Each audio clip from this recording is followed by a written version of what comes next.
Siyaram e learning के online platform पे आप सभी का स्वागत है। आज के इस लेक्चर में हम हुमायूं के प्रारंभिक कठिनाइयों की चर्चा करेंगे। तो अब शुरू करते हैं चर्चा उस पर। तो हुमायूं की प्रारंभिक कठिनाइयां जो थी, तो सबसे पहले क्या था कि हुमायूं जब गद्दी पर काबिज हुआ तो एक अड़ंगा तो खुद बाबर ने लगा दिया था। बाबर ने अपने जीवन काल में ही भाइयों में झगड़ा ना हो इसलिए उसके साम्राज्य को 4 भागों में बंटवा दिया था और चारों का प्रभार लोगों को सौंप दिया गया था। दूसरा, जो उसके मिर्जा वर्ग थे, मतलब जो तैमूरी खानदान से संबंधित थे, वो भी लगातार परेशान कर रहे थे। इसके अलावा हुमायूं के अंदर दूरदर्शिता भी नहीं थी और साथ ही साथ गुजरात के शासक बहादुर शाह और शेर खां के साथ संघर्ष ने उसकी स्थिति को बहुत खराब किया। तो इन्हीं परिप्रेक्ष्यों में हम इसके आरंभिक कठिनाइयों की चर्चा करते हैं। तो हुमायूं के गद्दी पर बैठने के पश्चात हुमायूं के समक्ष अनेक कठिनाइयाँ थे। इसमें कुछ कठिनाइयाँ उसे अपने पिता के विरासत के रूप में मिली थी, वही बात बता रहे हैं। कुछ उसके संबंधी मिर्जाओं और भाइयों ने प्रदान किए थे, किंतु उसकी सबसे बड़ी कठिनाई उसके अफगान शत्रु थे, जो अभी भी मुगलों को भारत से बाहर निकालने के लिए प्रयत्नशील थे और उसमें से शेर शाह का नाम प्रमुख है। ठीक है, चले हम लोग आगे बढ़े।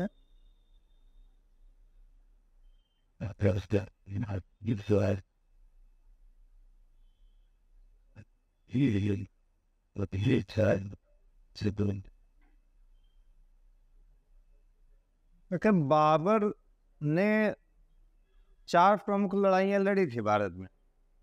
1526 ईस्वी में पानीपत, 1527 ईस्वी में खानवा, 1528 ईस्वी में उसने चंदेरी का युद्ध लड़ा था, 1529 ईस्वी में घाघरा का युद्ध लड़ा था।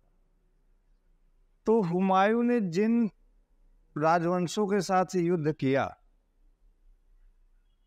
उन राजवंशों को अपने जीत लेने के बाद भी जो उसका साम्राज्य था बहुत असंगठित था। बहुत सारे इलाके उसके पूरी तरह फेवर में नहीं थे। वैसे दौर में जो उसका असंगठित स्वरूप था साम्राज्य का, वो भी बहुत खतरनाक था।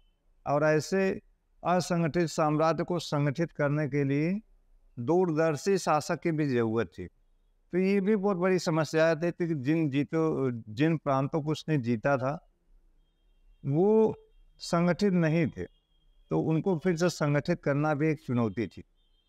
तो यहाँ पर बाबर हुमायूं के लिए एक विस्तृत साम्राज्य छोड़ गया था। वही बता रहे थे ना, दिल्ली और आगरा पर कब्जा हो गया था पानीपत के युद्ध के बाद ही, और वो असंगठित था क्योंकि बाबर का अधिकांश समय युद्धों में व्यतीत हो गया था। उनको विजित करने में उसको बड़ी कठिनाइयाँ हुई थी।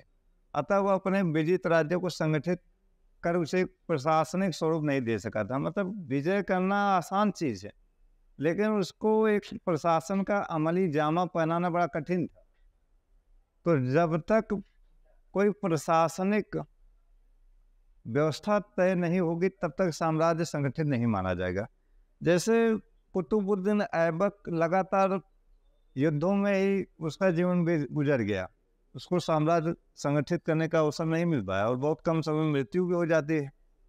तो इल्तुतमिश ने विजय के साथ साथ साम्राज्य को संगठित किया और एक प्रशासनिक ढांचा दिया उसको, तो इसीलिए उसको वास्तविक संस्थापक माना जाता है। इसी तरीके से हम देखते हैं कि हुमायूं की मृत्यु के बाद अकबर ने वो काम किया, उसको एक प्रशासनिक ढांचा देने का काम करता है, इसीलिए उसको मुगल साम्राज्य का वास्तविक संस्थापक माना जाता है। रिक्त राजकोष भी बहुत बड़ी समस्या थी भाई। कौटिल्य ने खुद कहा था कि धन सभी सुखों का मूल है। जब तक आपके पास धन नहीं, आप कुछ कर नहीं सकते हैं। तो हुमायूं ने बाबर ने लगातार युद्ध किए थे, तो युद्धों में धन खर्च होता है। तो ऐसे दौर में जो उसका खजाना था वो खाली हो गया था।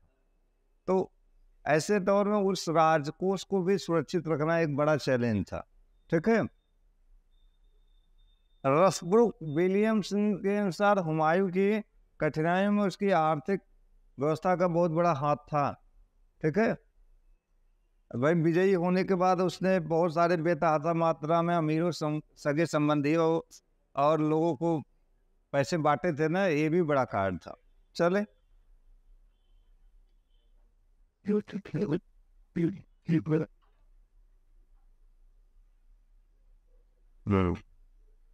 अब इसके बाद जो उसके सगे संबंधी और जिनको मिर्जा वर्ग कहते हैं, क्योंकि बाबर पहला ऐसा शख्स था जिसने बादशाह खिताब धारण किया था, और इससे पहले जो तैमूरी थे वो मिर्जा का खिताब धारण करते थे, इसीलिए यहाँ मिर्जा वर्ग लिखा है।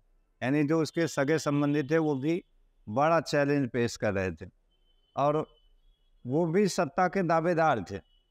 तो हुमायूं के संबंधी में मोहम्मद जमान मिर्जा, मोहम्मद सुल्तान मिर्जा, मेहदी ख्वाजा प्रमुख थे। इनमें मोहम्मद जमान मिर्जा तथा मोहम्मद सुल्तान मिर्जा चचेरे भाई थे तथा दोनों बाबर के दामाद थे। इनका प्रभाव अमीर वर्ग पर था, जो प्रशासनिक अधिकारी थे उन पर इनका प्रभाव था। समय समय पर इन दोनों ने बाबर के विरुद्ध विद्रोह किए तथा उसके शत्रुओं का साथ दिए थे। ठीक है। इसके अलावा हुमायूं के जो भाई थे जिनको राजगद्दी उसने प्रदान कर दिया था, मतलब राजगद्दी नहीं, जिनको साम्राज्य का बंटवारा जिनके हक में हुआ था, वो भी बड़ा चैलेंज दे रहे थे और कई अवसरों को उन्होंने उसका साथ भी नहीं दिया था। तो ये भी बड़ी समस्या थी। अफगान, हुमायूं के सबसे प्रबल शत्रुओं में अफगान थे, क्योंकि बाबर ने अफगानों को परास्त करके सत्ता पाई थी। तो ऐसे दौर में जिनसे उन्होंने सत्ता पाया था वही सबसे बड़ा चैलेंज थे उसके लिए, और उन अफगानों में शेर शाह बहुत प्रमुख व्यक्ति था। तो बाबर द्वारा पराजित होने के बाद भी उनका साहस कम नहीं हुआ था। उस समय अफगान गतिविधियों का प्रमुख केंद्र बिहार था, क्योंकि पानीपत के प्रथम युद्ध को हारने के बाद महमूद लोदी वहीं सर लिया हुआ था। ठीक है। बिहार के अफगानों को संगठित करने का प्रयास कर रहा था। वह स्वयं अपने आप को दिल्ली के सिंहासन का वास्तविक उत्तराधिकारी समझता था। उसने बीबन तथा बायजीद जैसे योद्धाओं और अनेक अफगान जागीरदारों को समर्थन प्राप्त किया, जो भारत में अफगान राज्य की पुनर्स्थापना के लिए इच्छुक थे। इसके अतिरिक्त शेर खां हुमायूं का प्रबलतम शत्रु था। मुगल सेवा को छोड़कर वह बिहार चला गया था। बाबर के अधीन सेना में ये भी शामिल था, शेर शाह ये शामिल था। पहले इसका नाम शेर खां था। कन्नौज और बिलग्राम के युद्ध को जीतने के बाद, कन्नौज का युद्ध जब उसने 1539 ईस्वी में जीत लिया था, 1540 ईस्वी में, 1539 में चौसा हुआ था।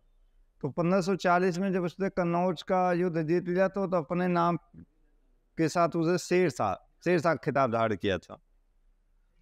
तो मुगल सेवा को छोड़कर अफगानों को संगठित कर मुगलों को भारत से निकालने और अफगान राज्य की स्थापना का प्रयास कर रहा था। शेर खां ने चंदेरी के युद्ध में मुगलों की ओर से लड़ा था। उसी समय उसने कहा था कि अगर भाग ने मेरी सहायता की तो मैं सरलता से एक दिन भारत से मुगलों को हटा दूंगा। और इसी शेर शाह के संदर्भ में बाबर ने कहा था कि हुमायूं इससे सावधान रहना, इसके मस्तक पर बादशाहत के चिन्ह दिखाई देते हैं। तो यही वो शेर खां था। ठीक, चले हम।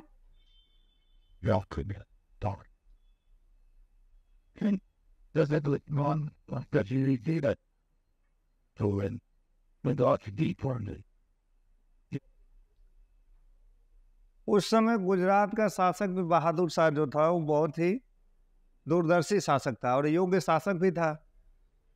तो उसकी भी महत्वाकांक्षा बढ़ रही थी। उसके पास एक विशाल सेना और अच्छा तोपखाना भी था, और वह मुगलों के विरुद्ध अफगानों को शरण दे रहा था। फतेह खां, कुतुब खान, आलम खां लोधी जैसे अफगानों को उसका संरक्षण प्राप्त था। ये सब अफगान थे। हुमायूं का बहनोई मोहम्मद जमा खां भी विद्रोह कर बहादुर शाह के यहाँ संरक्षण ले चुका था।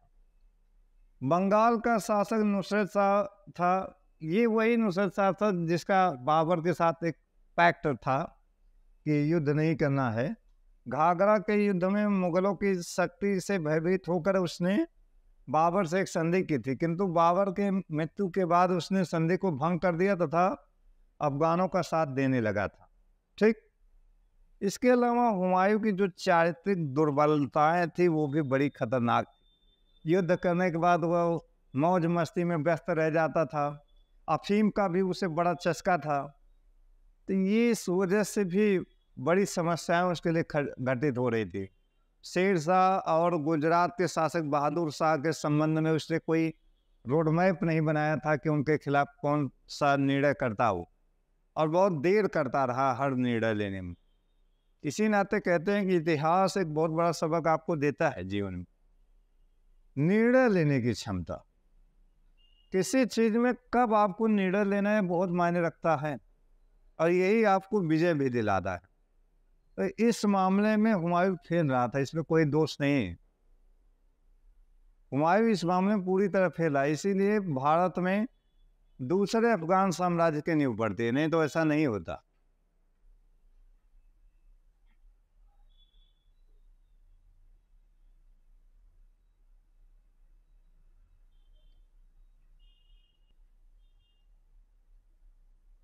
चलिए अब हम नेक्स्ट लेक्चर में हुमायूं के जो प्रमुख युद्ध हैं उसकी चर्चा करेंगे। ठीक है, आज के लिए इतना ही। धन्यवाद आप सबको।